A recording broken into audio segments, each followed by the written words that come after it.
En las tranquilas zonas rurales de América del Norte vive la comunidad Amish, un grupo religioso que ha renunciado al mundo moderno para preservar una vida simple y devota. Rechazan la electricidad, los automóviles y el Internet como parte de su compromiso espiritual. Sin embargo, tras su imagen pacífica, muchas mujeres enfrentan una existencia marcada por el control, la sumisión y el silencio. Regidas por el Ordnung, deben obedecer sin cuestionar, ser humildes y separarse del resto del mundo. Pero cuando alguna se atreve a desafiar esas reglas, el precio de la libertad puede ser tan alto como transformador. Y es que, desde que nacen, las niñas Amish son preparadas para encajar dentro de este modelo. Sus juegos son imitaciones del trabajo doméstico: cuidar muñecas sin rostro, hornear pan de mentira, barrer el suelo. La educación que reciben es básica y termina a los 14 años. Más allá de esa edad, aprender más se ve como peligroso. Leer demasiado podría conducir al orgullo, y el orgullo es considerado el primer paso hacia el pecado. Así, la ignorancia no es accidental, sino sistemática. Las niñas aprenden a coser, a cocinar, a criar animales y a obedecer. No se les enseña a preguntarse quiénes son o qué desean, sino cómo encajar en un molde. La ropa que visten no es simplemente tradicional. Es una armadura simbólica contra la vanidad, el individualismo y la tentación. Los vestidos largos, sin escotes ni adornos, los delantales, los gorros de oración blancos y los zapatos sencillos son un uniforme de modestia. Todo está pensado para evitar destacar. No se permite el uso de botones brillantes, ni mucho menos de maquillaje, joyas o peinados llamativos. El espejo, cuando existe, se utiliza solo para lo estrictamente funcional. Y el cabello, largo y nunca cortado, se recoge en un moño bajo que nunca debe ser exhibido, ni siquiera en la intimidad. Porque en esta cosmovisión, mostrar belleza no es motivo de orgullo, sino de vergüenza. Pero más allá de lo visible, hay prácticas que se ocultan detrás de la cortina de la tradición y que revelan la intensidad del control al que están sometidas las mujeres. Una de ellas es el bundling, una antigua costumbre de cortejo en la que los jóvenes, antes de casarse, duermen juntos en la misma cama, completamente vestidos y separados por una manta cosida o una tabla de madera. Esta extraña práctica, lejos de ser una forma de intimidad, tiene el propósito de fortalecer el vínculo emocional sin despertar el deseo carnal.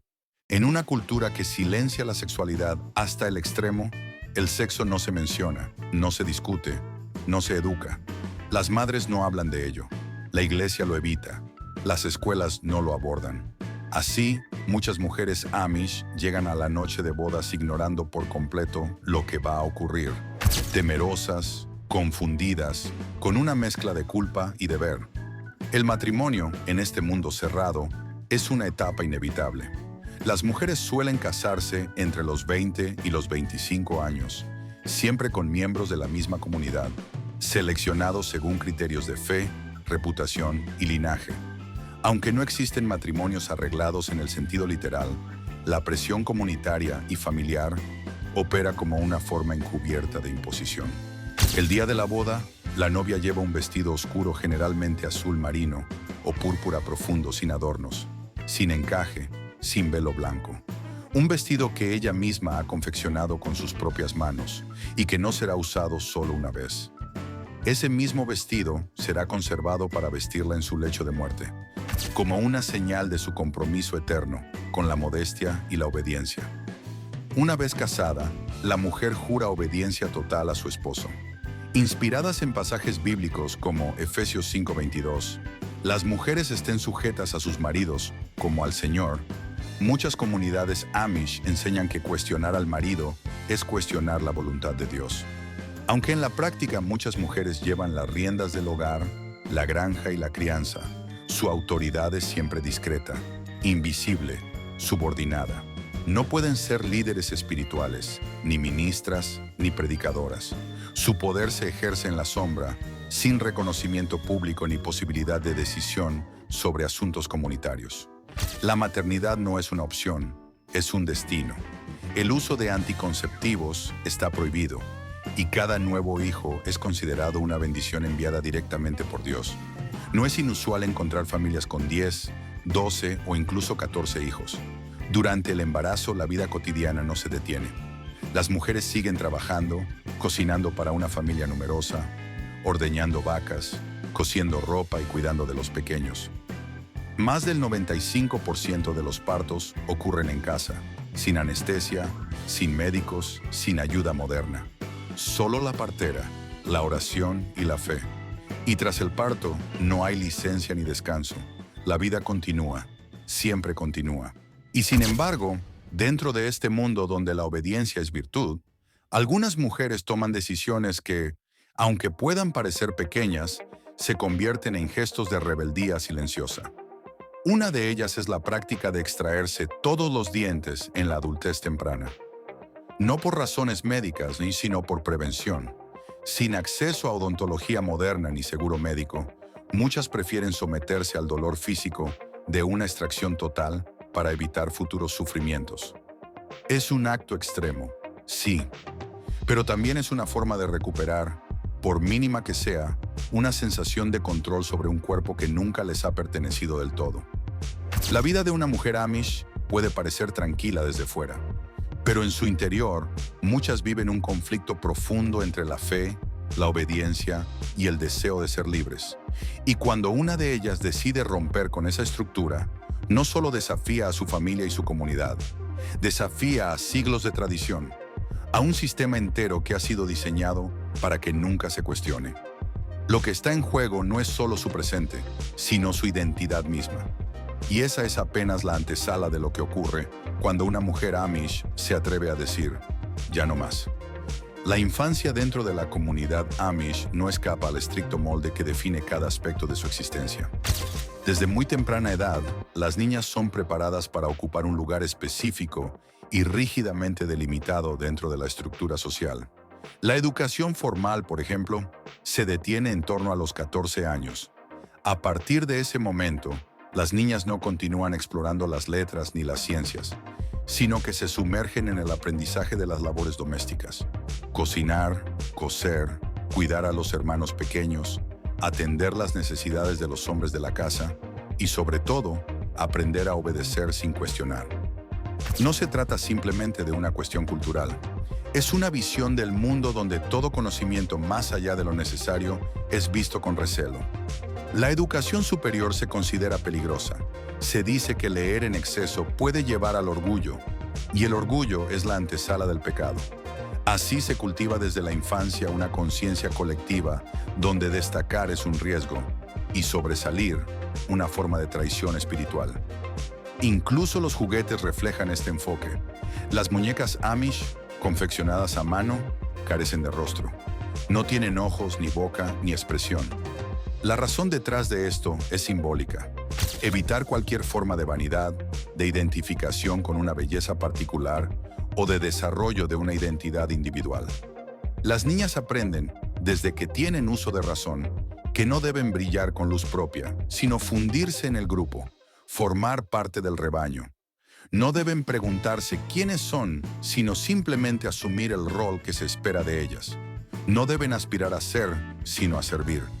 Dentro de la comunidad, las mujeres ocupan un lugar imprescindible en lo cotidiano, aunque invisible en lo espiritual. En cada evento importante, ya sea una boda, un funeral, un bautismo o los servicios religiosos dominicales, su presencia es obligatoria. No asistir sin una razón válida puede ser interpretado como una falta grave, una desobediencia que puede traer consecuencias.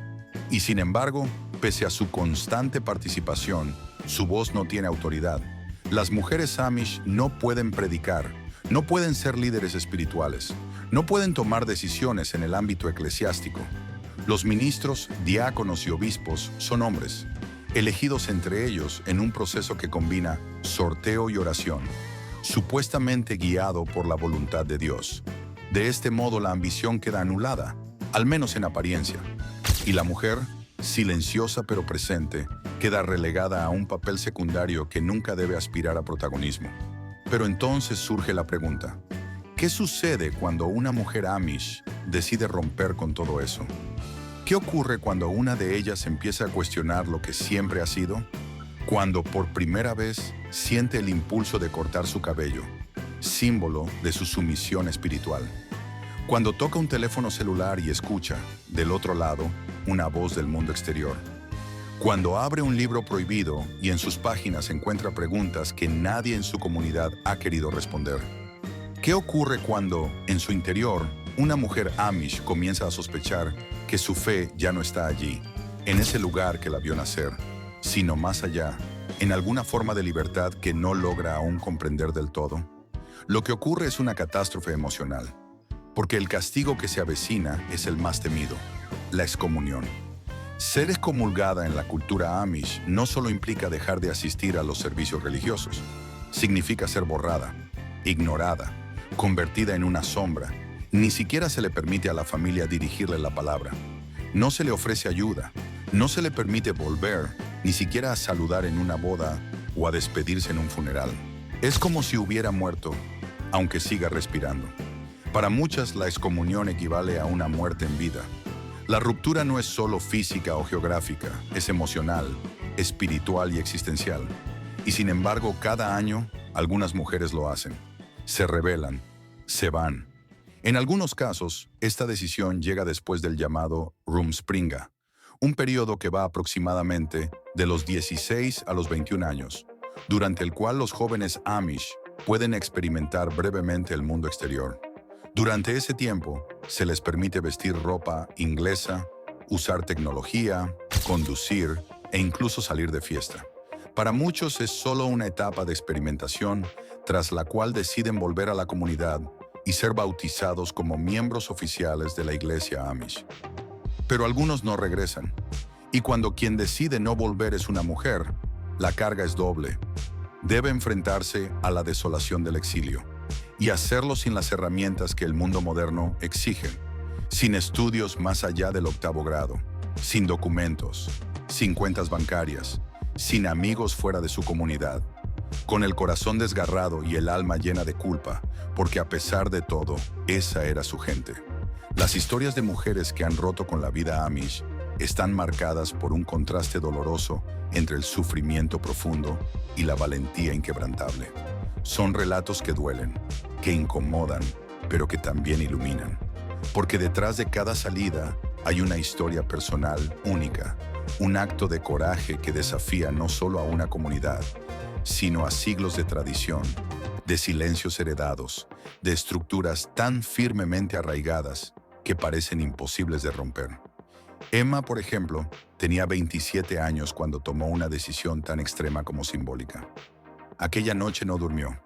Oró en silencio, lloró en su interior y sostuvo una batalla silenciosa con todos los mandatos que le habían sido inculcados desde niña. Había llegado a un punto donde ya no podía seguir permitiendo que su cuerpo le perteneciera a otros. No quería que su boca fuese un símbolo de obediencia, ni un objeto de deseo del hombre que, según la tradición, algún día se convertiría en su esposo. Así que, con una determinación desgarradora, se arrancó todos los dientes.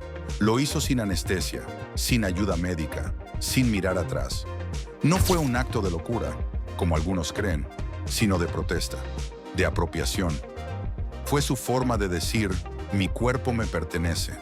Fue brutal, fue irreversible, pero para Emma fue liberador. Sara vivió una pesadilla distinta. Durante años sufrió violencia doméstica por parte de su esposo, un hombre respetado dentro de la comunidad. Pero en el universo Amish, el sufrimiento de la mujer no siempre es visto como una injusticia. Para muchos, la violencia es una forma de disciplina, una corrección que fortalece el alma y mantiene el orden divino. Sara sabía que si hablaba, si pedía ayuda, si mostraba sus moretones, sería ella quien sería culpada, que sería acusada de provocar, de faltar al respeto, de no ser una esposa sumisa. Y sin apoyo, sin refugio, sin justicia, decidió hacer lo único que podía hacer: escapar. Se fue una noche sin avisar. Caminó kilómetros hasta llegar a una carretera. Se subió a un autobús sin saber a dónde iba. Lo único que sabía era que no podía seguir viviendo en una casa donde cada palabra podía convertirse en golpe, donde cada silencio podía acabar en gritos. Lea, en cambio, expresó su rebeldía con un gesto más pequeño, pero igual de poderoso. Se cortó el cabello.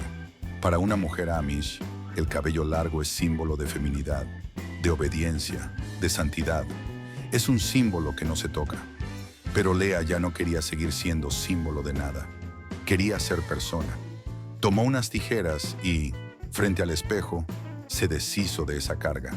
Se miró diferente, como si por fin pudiera verse a sí misma, sin la mirada de su madre, sin la mirada de la comunidad, sin el juicio divino.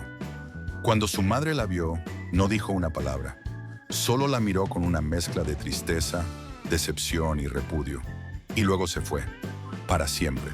Desde ese día, Lea dejó de tener una madre. Pero romper con la vida amish no significa automáticamente ser libre, ni mucho menos feliz. Desde dentro, el mundo exterior puede parecer una promesa brillante. Libertad, autonomía, derechos, elecciones. Sin embargo, al cruzar la frontera invisible que separa a la comunidad amish del resto del mundo, muchas mujeres descubren que esa promesa también está llena de trampas. Se enfrentan a un sistema que no entienden, que nunca les fue explicado, que asume que ya deberían saber cosas que jamás se les enseñaron. Sufren ansiedad, ataques de pánico, insomnio. Muchas caen en depresiones profundas, con episodios de confusión e ira. Algunas tienen crisis existenciales, preguntándose quiénes son ahora que no son parte de su comunidad, ahora que no tienen nombre en el mundo exterior ni un idioma que las ampare. Descubren, por ejemplo, que no saben llenar un formulario, que no entienden cómo alquilar un apartamento o abrir una cuenta bancaria. No saben usar una computadora ni cómo se maneja un celular moderno. Algunas no saben ni siquiera cómo comprar comida en un supermercado. El choque cultural es tan violento que muchas caen en situaciones de vulnerabilidad extrema. Algunas, empujadas por la soledad y la falta de dirección, terminan en la calle, en la pobreza más absoluta. Otras, intentando anestesiar el dolor de una transición desgarradora, se refugian en las drogas, en el alcohol, en relaciones abusivas. Sin una red de apoyo, sin educación formal, sin conocer sus derechos legales, ni tener acceso a servicios básicos de salud mental, su adaptación se convierte en una montaña empinada, húmeda y cubierta de espinas. Una montaña que parece imposible de escalar. Y sin embargo, no están completamente solas.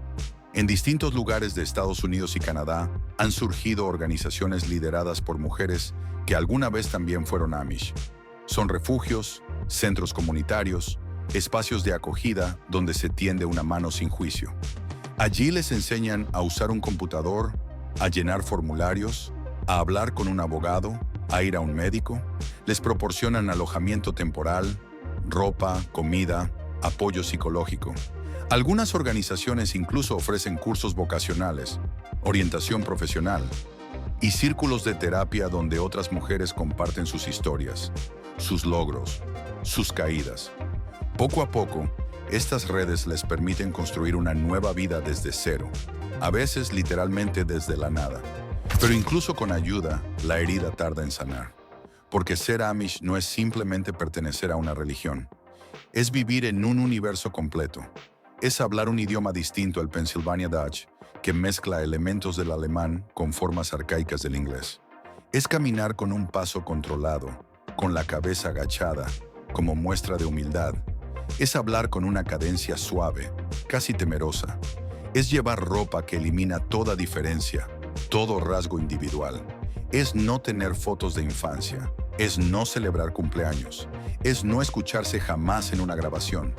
Es vivir en un tiempo detenido, donde el reloj no marca progreso, sino obediencia.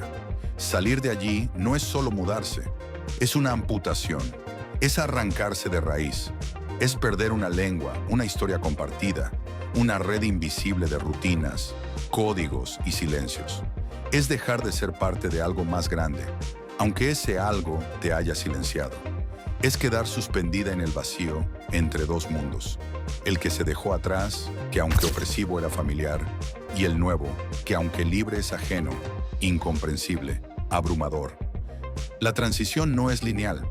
Algunas mujeres logran establecerse, estudiar, formar nuevas familias, escribir libros, compartir sus vivencias, pero muchas otras viven años sin saber si realmente pertenecen a algún lugar.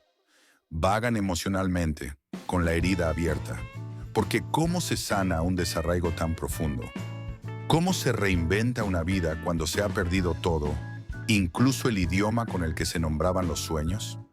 Solo que vemos como algunas mujeres Amish logran lo impensable, contra todo pronóstico, y a pesar de haber crecido en un entorno que desalienta la individualidad, la educación superior y cualquier forma de autoafirmación fuera del marco comunitario, algunas encuentran una grieta en el muro.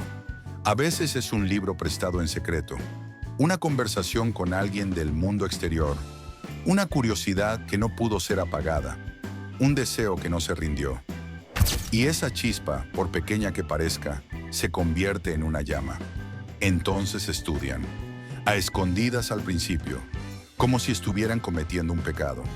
Más tarde, lo hacen de forma abierta, valiente, casi desafiante. Se gradúan, cruzan el umbral de una aula universitaria, donde por primera vez se les permite hacer preguntas, debatir ideas, mirar el mundo con ojos propios. Se convierten en maestras que educan con compasión y libertad, en enfermeras que cuidan con manos sabias, en escritoras que transforman el dolor en palabras, y en mujeres que rompen el silencio con una fuerza imposible de ignorar. Muchas de ellas se casan con personas que no las juzgan, que no quieren someterlas, sino acompañarlas. Encuentran parejas que no esperan obediencia, sino igualdad, y con ese amor descubren una nueva versión de sí mismas. Una versión que no pide permiso para existir. Una versión que no se doblega. Empiezan a denunciar los abusos que antes callaban, las agresiones que se escondían tras puertas cerradas, los secretos que se mantenían bajo el peso del miedo y la culpa. Hablan, alzan la voz, publican libros donde relatan su verdad, no para destruir a su antigua comunidad, sino para iluminar a quienes aún viven atrapadas. Recuperan su voz, sí, pero también recuperan su cuerpo, ese cuerpo que durante años estuvo cubierto por capas de modestia impuesta, por normas estrictas que lo invisibilizaban. Dejan atrás los vestidos grises y holgados que borraban sus curvas, su femineidad, su expresión personal. Ya no usan los gorros blancos que, aunque pequeños, simbolizaban su sometimiento a una ley religiosa inamovible. Ahora caminan con la cabeza descubierta, con la espalda recta, con la mirada al frente. Y por primera vez se visten como quieren, leen lo que desean, trabajan donde eligen y ríen sin pedir disculpas. Ya no viven sujetas al Ordnung, ese rígido código no escrito que dictaba hasta los más mínimos detalles de su existencia. Romper con su comunidad significa perder a su familia, a sus padres, a sus hermanos, a sus hijos si los tiene. Significa ser excomulgada, señalada, borrada como si nunca hubiera existido. Significa vagar por un mundo nuevo con una mezcla de miedo, dolor, culpa y una esperanza temblorosa. A los ojos de su gente, se convierte en una traidora. No hay reconciliación posible. Romper el vínculo con la comunidad es romper el pacto con Dios, según la doctrina. Y sin embargo, muchas lo hacen, muchas lo eligen, porque aunque el precio es altísimo, a veces impagable, también ocurre algo profundo, algo que ningún castigo puede detener, un renacimiento. Renacer es volver a aprender a respirar, es reconstruirse desde las ruinas, es nombrarse con una voz propia por primera vez. Es mirar hacia el pasado sin odio, pero también sin nostalgia paralizante. Es elegir vivir con autenticidad, aunque duela, porque hay mujeres que deciden pagar el precio, sabiendo que la seguridad que les ofrecía su comunidad era una jaula dorada, y que fuera de esa jaula hay incertidumbre, sí, pero también libertad.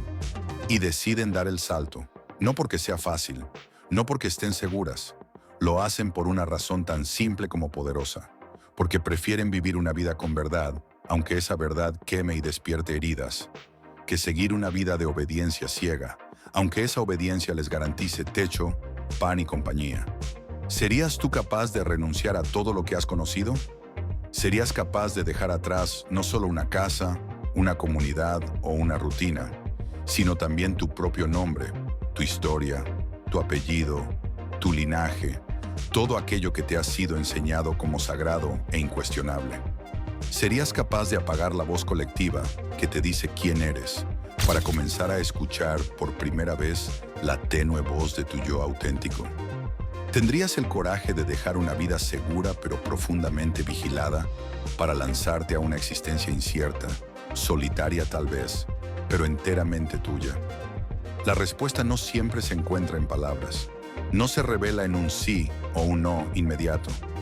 No vive en los discursos ni en las certezas aprendidas. A menudo, la respuesta solo aparece en el momento más íntimo y vulnerable. Cuando el ruido se apaga, cuando el mundo exterior deja de dictar el ritmo y te encuentras contigo misma en el silencio más incómodo. Es ahí, justo en ese instante, cuando el alma comienza a hablar. Y no grita, no exige, no convence. Solo susurra. Susurra que hay un tipo de libertad que no se encuentra en la rebeldía impulsiva, sino en la verdad interna.